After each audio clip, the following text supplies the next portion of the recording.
The first laugh was not loud, but sharp enough to slice through the string music drifting in the grand ballroom.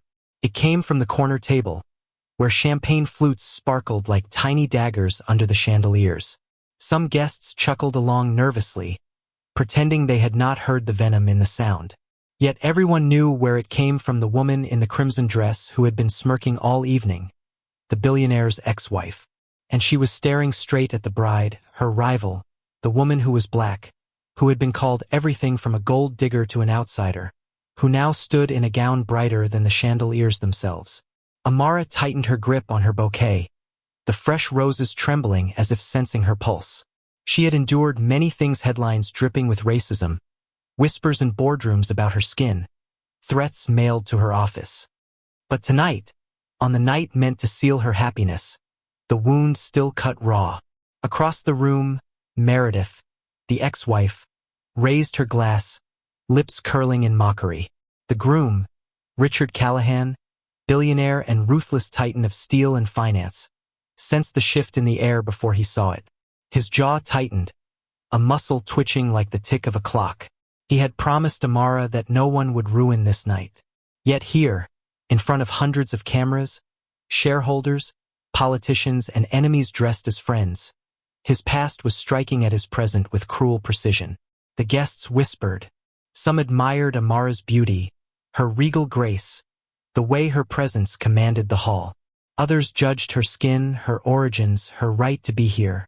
And Meredith fed off it all, sipping champagne with the satisfaction of a hunter who believed she had cornered her prey. What no one saw, not yet, was the boy at the far end of the hall. 19 years old, tall but hesitant, his shoulders slightly hunched as though the weight of the world pressed him down. Daniel Callahan, Richard's son. His dark curls fell into his eyes, shielding the storm that had been brewing for years. He had watched this scene unfold countless times, his father's world of power colliding with his mother's bitterness. And in the middle, Amara, the woman who had shown him more love in 2 years than his birth mother had in 19. The moment Meredith leaned forward, her voice finally breaking into words sharp enough to reach the stage, Daniel's chest tightened like it might shatter. "Well," Meredith purred, loud enough for tables nearby to hear, "at least Richard has a type now. Charity cases." Gasps fluttered across the ballroom. Richard's head snapped toward her, fury blazing in his blue eyes. Amara's face did not flinch, but her hands trembled again, the bouquet stems nearly snapping under her grip. Daniel rose from his chair before he realized what he was doing.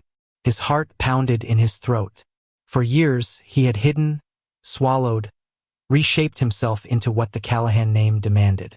But the laughter slicing through his stepmother tonight was the same laughter that had sliced through him countless times, on the basketball court when his teammates whispered slurs, in classrooms when teachers pretended not to hear, in his own home when his mother spat that he was weak, wrong, unnatural. He could not watch it again. Not to Amara. Not to himself. Enough! The word ripped from his chest, trembling, unplanned. Heads turned, cameras swung. Daniel felt every gaze burning into him. His father's eyes widened. Amara's lips parted in shock. Meredith's smirk deepened, as if the universe itself had handed her the perfect scene. "Daniel," she cooed, her tone dripping with poison. "My sweet boy, standing up for your little replacement mother? Don't tell me she taught you manners." The laugh that followed was crueler than the first. It was the kind of laugh Daniel had heard when boys shoved him into lockers, when his mother sneered at the softness in his voice. His chest heaved, his hands trembled, and then he felt another hand slipping into his.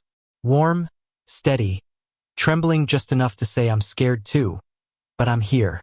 Diego. The hall spun as Daniel's secret stepped into the light. Diego Alvarez, son of the wedding planner, dressed in a simple suit that looked borrowed but pressed with care. His brown eyes glistened with both terror and defiance. He did not let go of Daniel's hand, even as the entire ballroom seemed to hold its breath. "I'm not standing for her," Daniel said, his voice cracking but growing stronger with each word. "I'm standing because I'm done hiding. I'm gay, and this is the boy I love." The chandeliers above seemed to flicker. A collective gasp rose, louder than the orchestra had played all night. The whispers erupted like wildfire, racing through the room. Some faces hardened in disgust. Others softened in awe. Cameras flashed like lightning.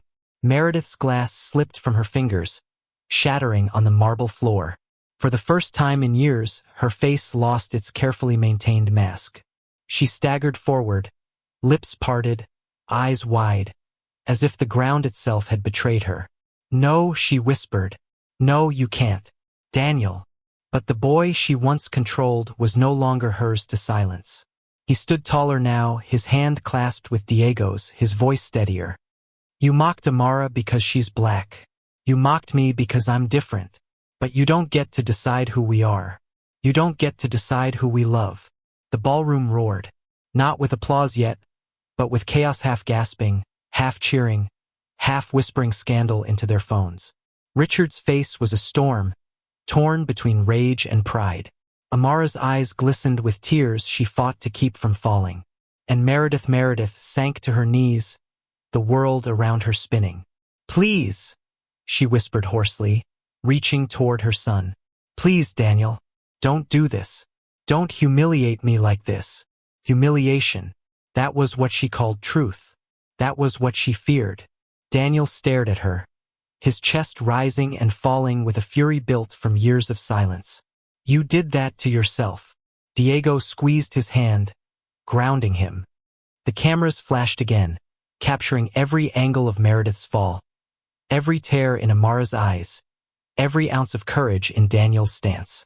And the wedding that was meant to be about vows and rings had become something else entirely, a battlefield of prejudice and love, of power and vulnerability. But this was only the beginning. The silence that followed was not the gentle kind that blankets a room after music fades. It was sharp, fractured, like glass threatening to split into 1,000 shards.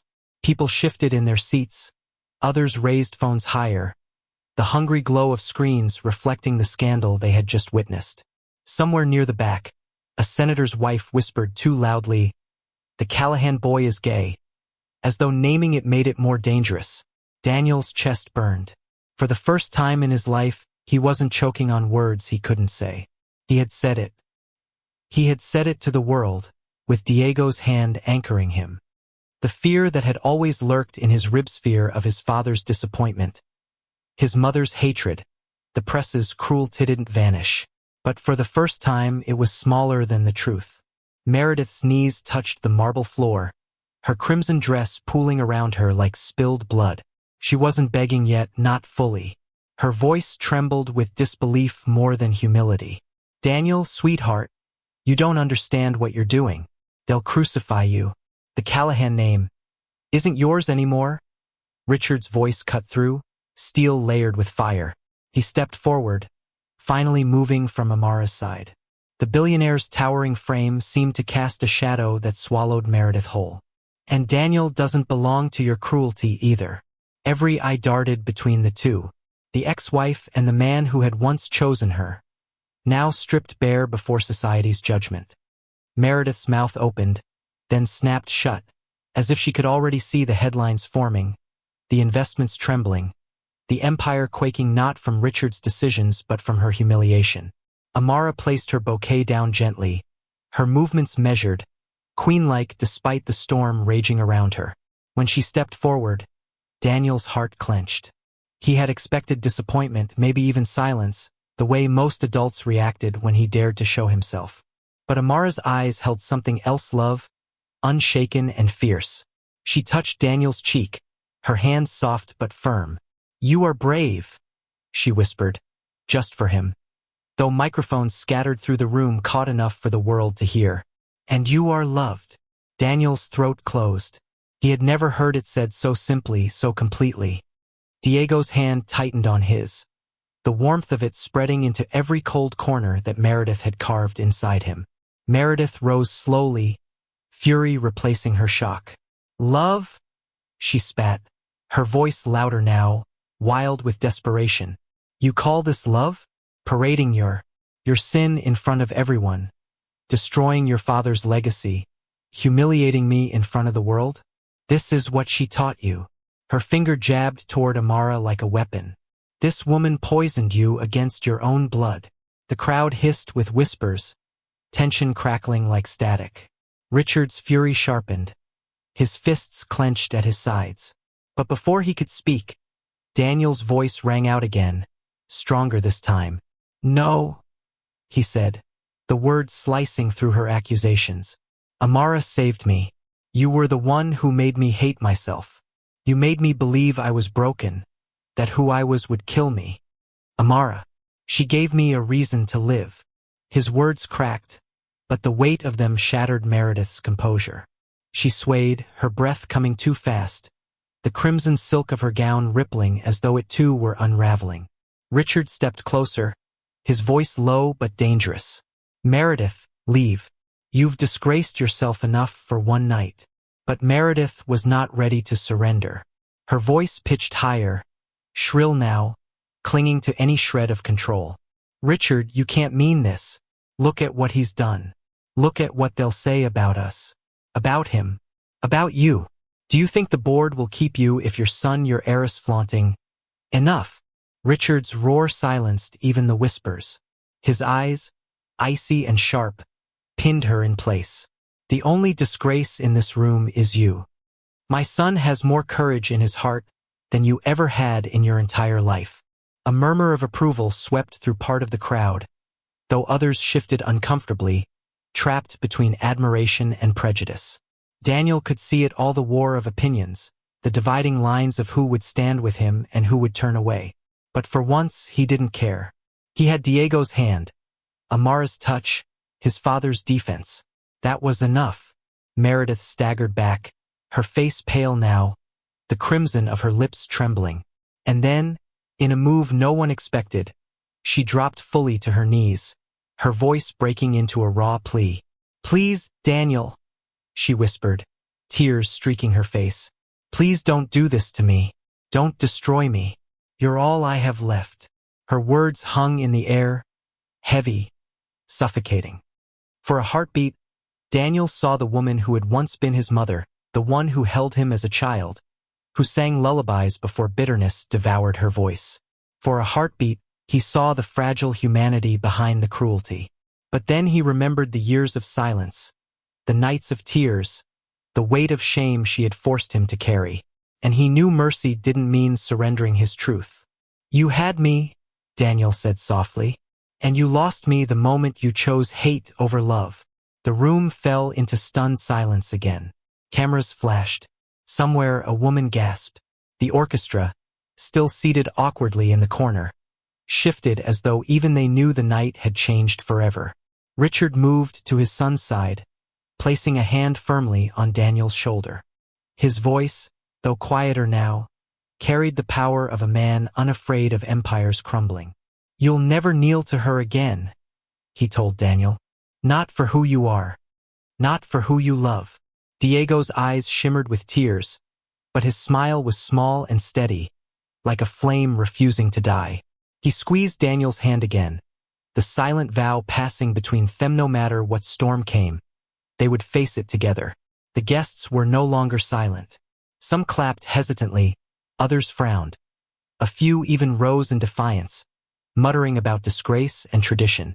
But in the center of it all stood a family fractured yet mending in the light of true, the billionaire who chose love over image, a black woman whose dignity burned brighter than any insult, a son who had finally broken free, and a boy who loved him enough to stand in the fire.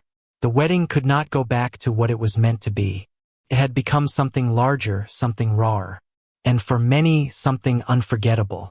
Still, the night was far from over, because the world outside that ballroom was waiting. And prejudice never surrendered easily. The doors of the ballroom might as well have been gates to another battlefield.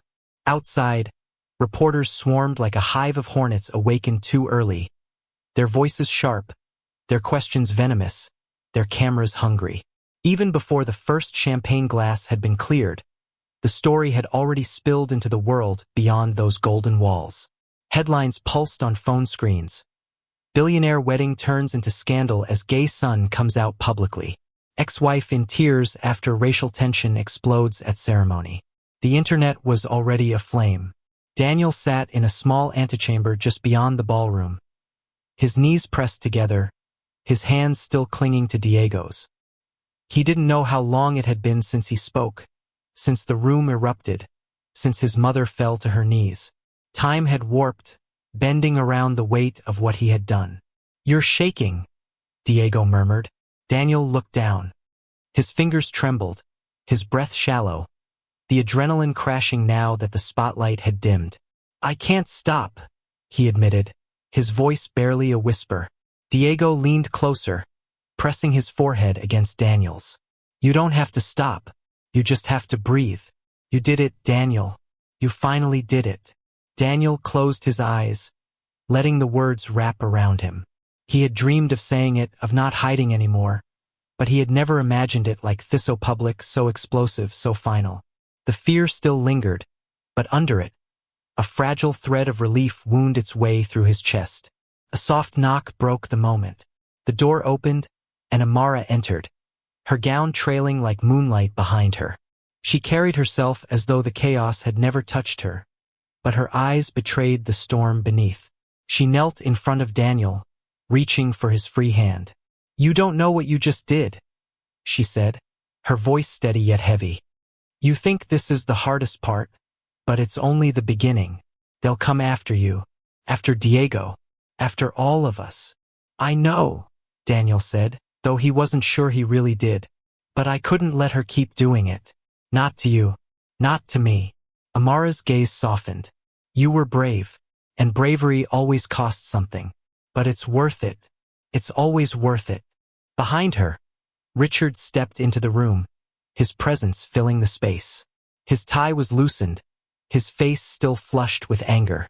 He looked at his son, really looked, as though seeing him for the first time, and something shifted in his eyes. Pride, yes, but also fear. "Daniel," he said slowly, as though testing the weight of the words, "you've set off a storm. Every paper in the country will run with this. The board will demand answers. Investors will panic. And your mother," he cut himself off, jaw tightening. "Meredith won't stop. She'll twist this into something darker. She always does." Daniel straightened, his shoulders no longer hunched. "Then let her. I'm done being her weapon." Richard studied him, then looked at Diego, who met his gaze without flinching. For a moment, silence stretched between them. Then, to Daniel's surprise, Richard extended his hand to Diego. "Thank you," he said, "for standing with him." Diego blinked, startled, before taking the billionaire's hand. "He's the one who stood," Diego replied softly. "I just didn't let go." Richard's lips curved into the faintest hint of a smile, though it didn't last. He turned back to Daniel. "We'll need to make a statement. Soon. If we let the press spin this unchecked, they'll bury us in scandal." Daniel's stomach tightened. He had imagined freedom, not press conferences, not headlines dissecting his every word. A statement. Amara placed a hand on Richard's arm. "Not tonight. Tonight he needs to breathe. Tomorrow we can fight the world. Tonight we let him be who he is." Richard hesitated, then nodded. His empire might demand immediacy, but his family needed something deeper. Still, the world did not wait. By morning, the storm had grown teeth. News anchors replayed the footage endlessly. Meredith's mocking laugh, Daniel's trembling confession, Diego's hand in his. Pundits debated not just the scandal, but the optics, what it meant for the Callahan empire, what it meant for politics, what it meant for family values.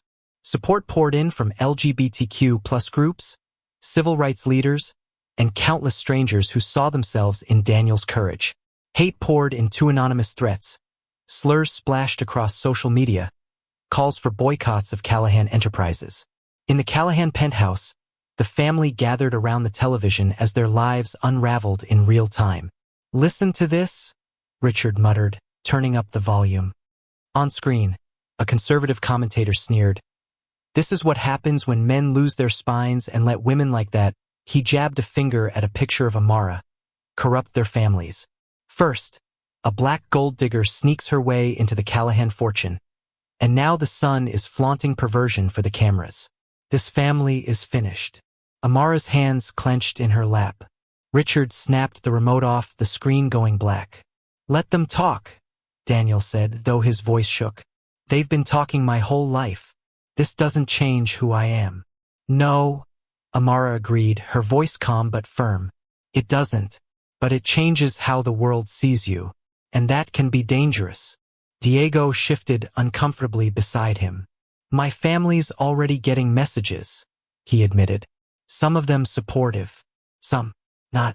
My mom's worried. My dad said people at his job are whispering. Daniel's heart ached. He hadn't thought of that, the way his truth would ripple into Diego's life. The weight his boyfriend would now carry because of him. I'm sorry, he whispered, but Diego shook his head. Don't you dare apologize. I'd rather face the storm with you than hide in silence without you. Amara smiled faintly at that, but Richard rubbed his temples. We need strategy. If Meredith goes to court, she'll spin this into an attack on custody, inheritance, anything she can reach. She'll play the victim, claim you're unfit, claim Amara manipulated you. She already tried to claim that, Daniel muttered bitterly. And she'll try again, Richard replied. But she won't win. Not this time. He looked at his son then, really looked. You've given me no choice, Daniel. I'll stand with you, but I won't lie, this will cost us. Maybe everything. Daniel lifted his chin. For the first time, the words didn't scare him. Then it's worth it. Amara reached for his hand again, her warmth anchoring him. Whatever comes, we'll face it together. That's what family means. Daniel swallowed hard, his throat tight with gratitude. Family. A word that had always felt like a cage now felt like a promise. Still, when night fell again, and the city outside pulsed with headlines bearing his name, Daniel found himself staring out the penthouse window, wondering what tomorrow would bring. The skyline glittered like 1,000 watchful eyes, and for once, he didn't flinch under their gaze. Because he wasn't alone anymore. The courtroom was colder than Daniel expected. Not in temperature, the air was thick, almost stifling, but in spirit. Every polished wood panel, every watchful eye, every muttered whisper pressed down on him like judgment before the gavel even fell. Meredith sat across the aisle, her crimson suit as sharp as the smirk she wore, her lawyers lined up like soldiers. She had chosen the battlefield well. Callahan versus Callahan. The clerk intoned, her voice flat, almost weary, as if the name itself had grown too heavy with scandal. Meredith had filed for emergency custody reconsideration, arguing that Amara had poisoned Daniel, that his sudden public revelation was evidence of undue influence, that Richard's negligence made him unfit. The case was flimsy, but it wasn't really about winning, it was about humiliation, about dragging them all through the mud until their image shattered. Daniel sat beside Amara and Richard, his hands clasped tightly with Diego's. Cameras weren't allowed inside, but he could still feel the eyes of the world pressing against the walls, waiting for cracks. Meredith's lawyer rose first, his words slick, rehearsed, dripping with innuendo. This young man, he gestured toward Daniel as if he were an exhibit, has been thrust into the spotlight under circumstances that call into question his stability and his influences. His so-called bravery was nothing more than manipulation, crafted by a stepmother eager to cement her place in the Callahan fortune. Amara's jaw clenched, but she remained still. Daniel's blood boiled. He wanted to shout, to stand, to tell the world that she had saved him, not poisoned him. But Amara's hand on his arm steadied him. Patience, her eyes said. The truth will speak. When it was Richard's turn, he stood, his presence filling the courtroom like thunder. My son is not a pawn, he said, his voice deep, unshaken. He is not broken, he is not manipulated, and he is not ashamed. He stood in front of the world and told the truth about who he is. That is more courage than most of us ever muster in a lifetime. And if that truth threatens empires, then so be it. I will stand with him. The courtroom murmured, the judge raising a hand for silence. Meredith's smirk faltered, but she wasn't finished. She rose herself, eyes gleaming with a fury barely masked as sorrow. Do you all not see? He is a child. A confused boy paraded for sympathy. He is being used by his father. By her, she jabbed a finger at Amara, and by that boy beside him. This isn't love. It's corruption. That was enough. Daniel stood before anyone could stop him. His voice shook at first, but it rose with every word. No, he said. I am not confused. I am not corrupted.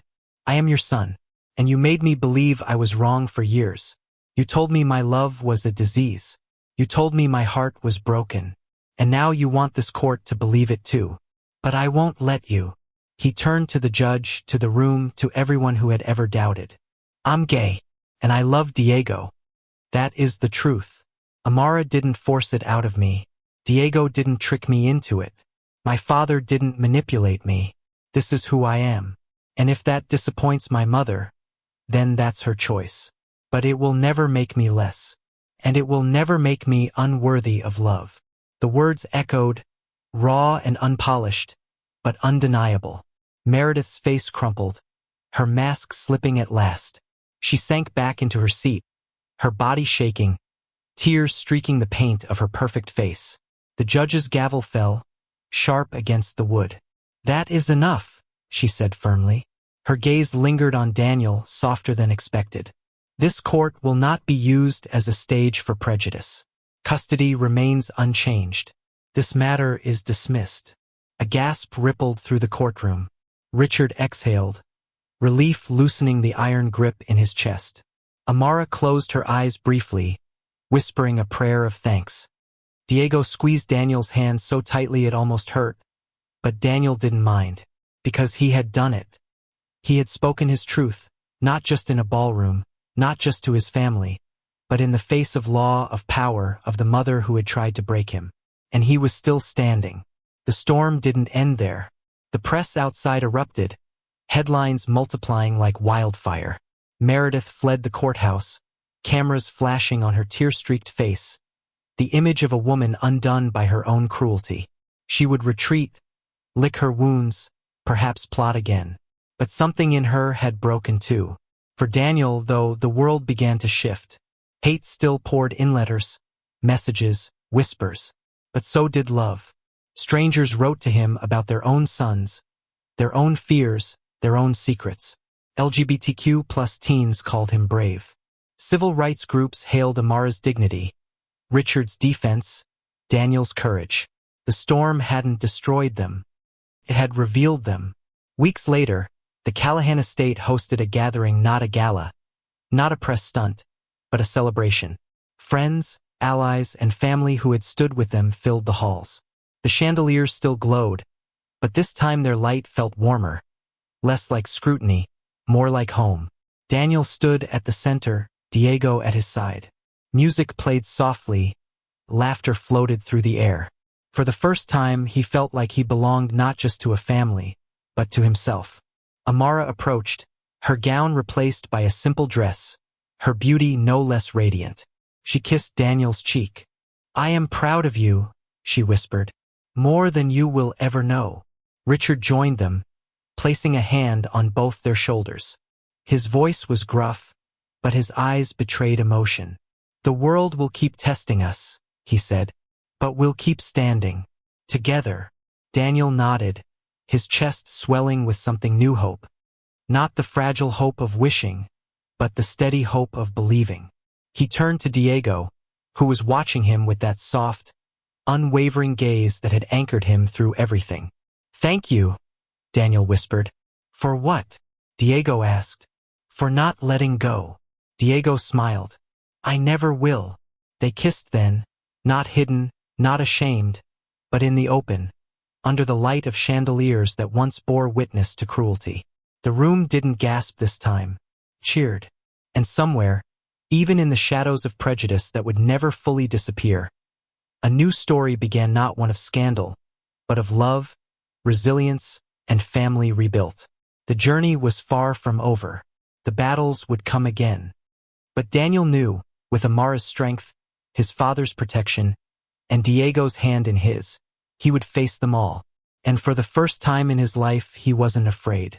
Thank you for listening. If you find it interesting, Please like and subscribe to follow the next stories.